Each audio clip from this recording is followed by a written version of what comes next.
Yung bubuksan niya, ito lang oh. Ilapit mo para ito lang. Ito yung bubuksan niya. Ito, isang tornilyo. Siyangat nito. Ito lang oh. Siyangat nito. Mabubuksan niya. Kita mo dito sa video. Ayan. So, ayun yung developer. Titignan niya kung ganyan kapantay. Dapat pantay lang. No? Kasi minsan, yung kagaya nung kanina sa'yo, yung developer napunta rin sa isa. Napunta Kaya yun, diba, yung unang kopya natin, yung alas kalahati wala. Yan yung developer. Yung parang powder sila.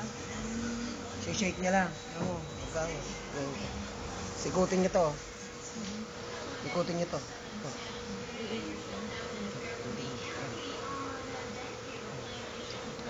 Para mapantay.